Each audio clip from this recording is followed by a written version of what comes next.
Best of the best? Really? Really? I'm Chris Wolvie, the wrestling vlogger who always tells it like it is.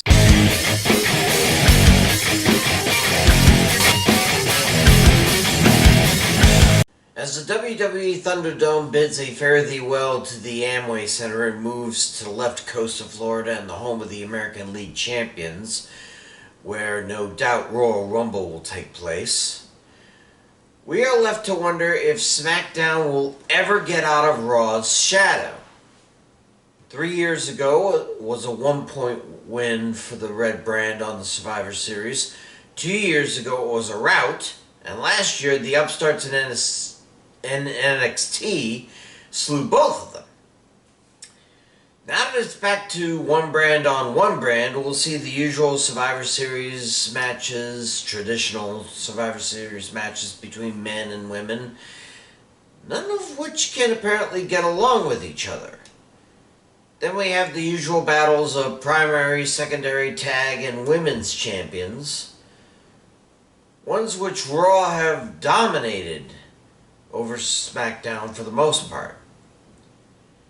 This might be the best chance to see a blue wave crash over WWE and make Vince McMahon see red. Here are my predictions for Survivor Series 2020, best of the best. Pardon, let's start with the Women's Survivor Series match. Raw has ruled the roost over SmackDown, but this year, it seems the Red Team have some, trust issues with each other. And that's just with the women's tag team champs, Shayna Baszler and Nia Jax. They didn't trust each other before winning the titles, and they still don't trust each other. How in the hell are Lacey Evans, Dana Brooke, and Peyton Royce supposed to coexist if the self-proclaimed captains can't? SmackDown's team is a bit better organized, though Bayley's inclusion does throw a bit of a wrench into there. But Bianca Belair and Riot Squad 2.0 appear to be solid, and Natalya? She's just happy to make the team. Winner is Team SmackDown, with Natalya and Belair as sole survivors. Men's Survivor Series match. Again, Raw has ruled, but again, Raw's team this year is more dysfunctional than the McMahons could ever be. And AJ Styles' constant asserting himself as captain is not helping. Sure, Keith Lee, Sheamus, and Braun Strowman may hate to lose. Not sure about Matt Riddle. He seems stoked just to be there, bro. But Styles constantly putting them in matches without joining them? That does not a good captain make. General maybe, but not captain. The only plus they have is that SmackDown's team members aren't exactly chums either, but though Kevin Owens and Otis might be a good team together, neither Seth Rollins nor King Corbin nor Jey Uso like either of them very much. They might make KO and Otis sacrificial turkeys for this Thanksgiving week tradition before dividing the Raw team like a politician dividing the country. Winners Team SmackDown with Rollins and Corbin as sole survivors. I think Uso will be dragged away by Reigns at some point. Battle of the Women's Champions. Asuka for Raw versus Sasha Banks for SmackDown. Between the two brands, it's one win apiece between the two champs at the Survivor Series. And both ladies are having a bit of a revival in their careers.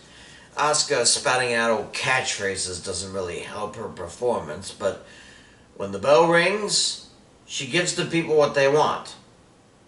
Banks seems to be back on the face side again, but probably won't mind going all heel on the Empress of Tomorrow. But there's one issue. Carmella. The Staten Island deposed princess has been squarely after Banks and her title, and not even Asuka cares to get in the way. I believe the winner is Asuka by disqualification. where Carmella shoves her out of the ring so that she can have Banks to beat on by herself. Oh, Asuka will come back and the two champs will toss her out, but the result will stand. Battle of the Tag Team Champs. Street Profits from SmackDown versus New Day from Raw. Somehow when the New Day was drafted to Raw as SmackDown Champs, I just knew that the Street Profits would follow suit and they'd end up swapping titles.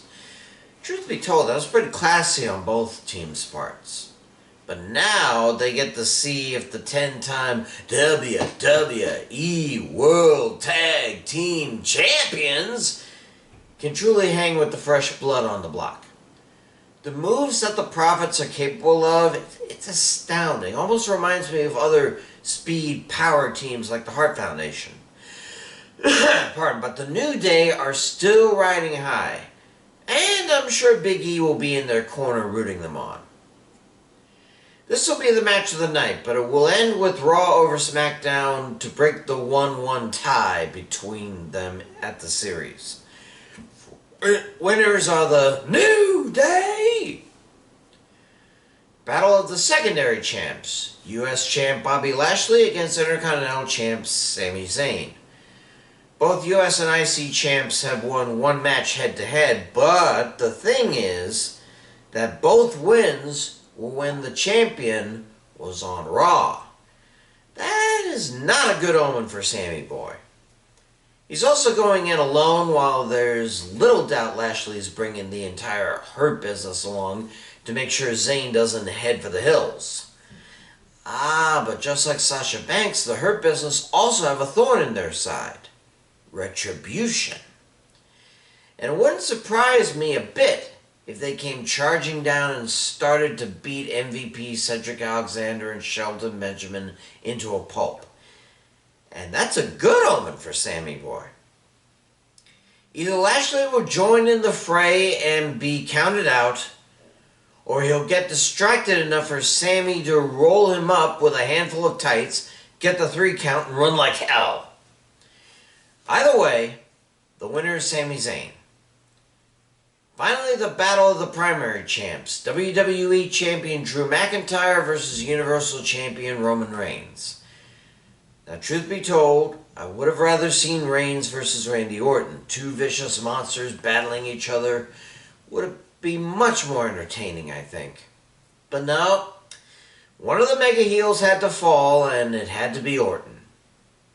Oh well, at least McIntyre and Reigns are pretty much even when it comes to ability and speed, and ruthless aggression when the chips are down.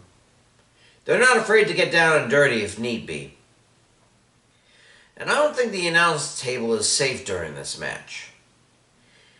If there was ever a match I wanted to see blading on, it's this one. This deserves to be bloody. And bloody long. Either way, if Jey Uso gets involved, that won't sit well for McIntyre, and Roman will take advantage. The winner will be Roman Reigns, giving SmackDown the victory 4-2. Or 4-3 if they count the kickoff show's Battle Royal. I'm not making a prediction on that because we don't know the participants.